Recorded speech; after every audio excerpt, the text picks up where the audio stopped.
Eh bien, bonsoir à tous. Dans cette période de confinement, j'avais envie de vous présenter ma voiture électrique, le Losi XE de chez Team Losi. Voilà, j'avais envie de vous présenter une voiture qui est une voiture de compétition, mais qui est très abordable et qui se pilote très facilement. Cette vidéo s'adresse prioritairement aux débutants. Bien souvent, vous allez acheter des châssis qui sont de premier prix et puis qui vous laisseront sur votre faim parce que fragile, pas facile à piloter, de réglages difficiles. Alors pourquoi pas de suite partir sur un bon modèle. Alors là je présente l'Osi, mais il y a beaucoup d'autres marques, hein. Mais partir sur un bon châssis, c'est aussi continuer dans le modélisme et ne pas arrêter parce que la mécanique ne suit pas et puis vous vous lassez. Qui je suis? Je suis Jean-Christophe Vial, je suis pilote officiel chez Losi depuis pas mal d'années. On peut dire que je suis un pilote de niveau moyen, mais j'ai pas mal d'expérience, ce qui m'empêche pas de faire des bêtises aussi. Je pense que je peux vous apporter quelques renseignements et un éclairage nouveau sur ce modèle de Losi qui est sorti l'année dernière. Voilà. Donc mon Losi, le voici.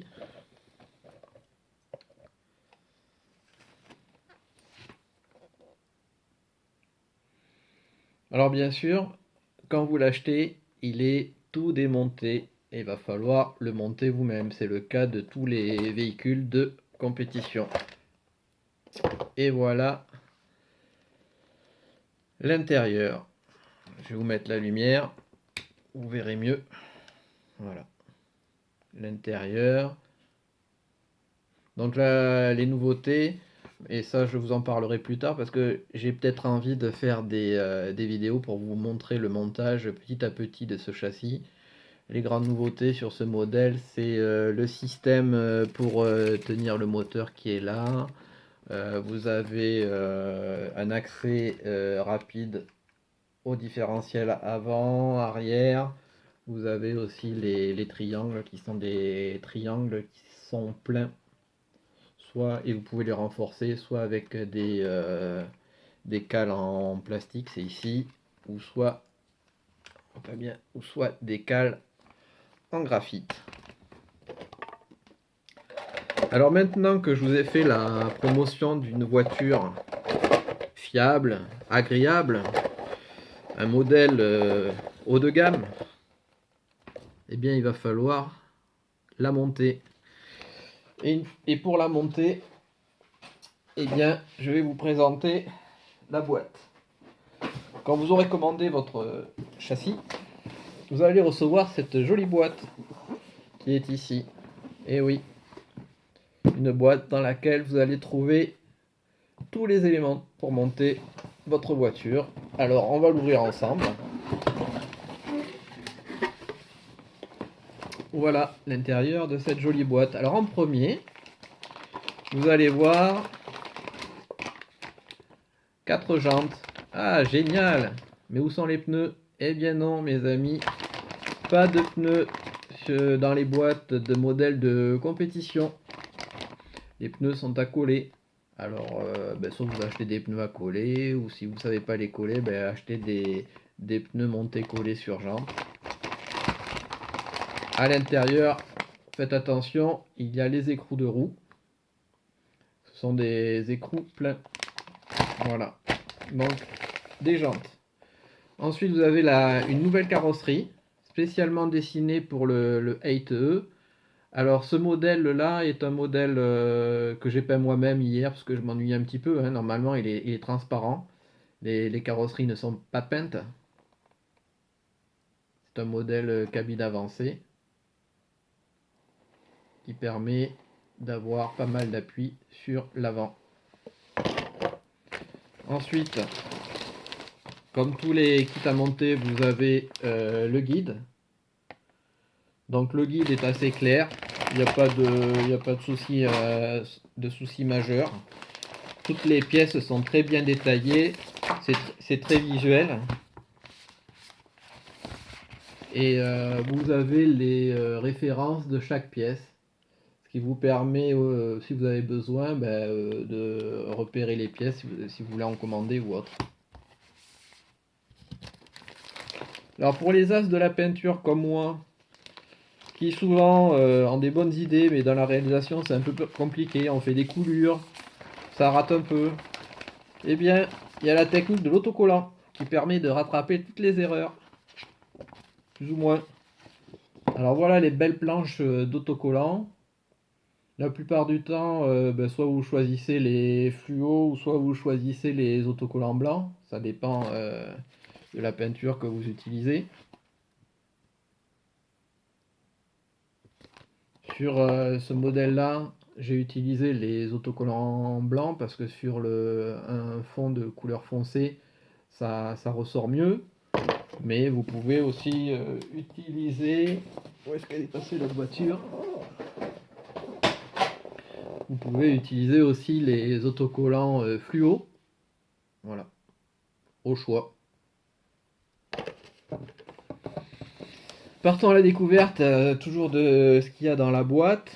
Lorsque vous allez commencer le montage et en suivant le manuel, vous aurez des étapes à suivre. La première étape, qui est le sachet A, et le montage des différentiels. Alors vous avez toutes les huiles qui sont fournies d'origine dans le kit. Après, suivant les réglages que vous voulez faire, peut-être il faudra investir dans quelques huiles plus ou moins dures. Et vous avez toutes les pièces pour monter les différentiels, avec la bonne surprise d'avoir une couronne centrale en métal dans le kit. Ça c'est pas mal. La deuxième étape que vous propose le manuel, c'est le montage des amortisseurs. Les amortisseurs sont fournis avec des tiges d'amortisseurs bien épaisses, bien résistantes. Si vous êtes comme moi le roi de la cabriole et que vous aimez de temps en temps prendre des gros gadins, ces tiges d'amortisseurs sont faites pour vous. Vous aurez la surprise de trouver les nouveaux ressorts larges de chez Losi. Donc forcément vous aurez les coupelles larges fournies avec. Franchement, ces amortisseurs marchent très très bien. Je vois pas trop ce qu'apportent les nouveaux ressorts, mais bon, je les ai utilisés. J'ai même pas pris de ressort option, j'ai pris les ressorts de la boîte, ça marche pas mal. Le plus gros sachet,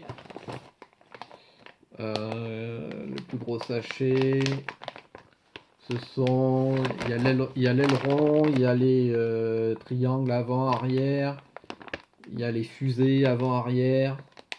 Tout ça c'est pas mal, à savoir que d'origine les fusées sont en alu à l'avant. Ah, ici vous avez donc tout le matériel pour caler votre moteur électrique. Alors comme je vous le disais tout à l'heure, le moteur électrique, la nouveauté, c'est qu'il est tenu par deux colliers de serrage en métal. Je vous le remontre. C'est ici que ça se passe. Voilà. Ici, vous avez deux colliers métalliques qui viennent enserrer le moteur. Ce n'est plus comme avant où il y avait une plaque qui glissait sur laquelle enserrer le moteur. Ici, vous orientez le moteur de droite à gauche, ça va le rapprocher plus ou moins. Ça va rapprocher plus ou moins votre pignon de la couronne et en même temps, ça va enserrer le moteur pour pas qu'il bouge. Alors, ce qui est très important, c'est que à l'intérieur, il y a des pièces en caoutchouc comme celle-ci. Voilà. Et suivant le diamètre du moteur, il faudra utiliser la bonne pièce en caoutchouc, le bon joint, pour que le moteur ne bouge pas. Certains ont eu des problèmes de décalage moteur et donc ils ont abîmé leur entre-dents. Souvent, ben, la couronne, le pignon moteur est abîmé parce qu'ils n'avaient pas pris le bon joint. Donc vous avez, pour caler votre moteur, suivant le diamètre, si c'est un moteur avec un diamètre important, vous avez des joints très fins. Voilà. Et sinon, pour les moteurs d'un diamètre un peu plus petit, vous avez des joints plus épais.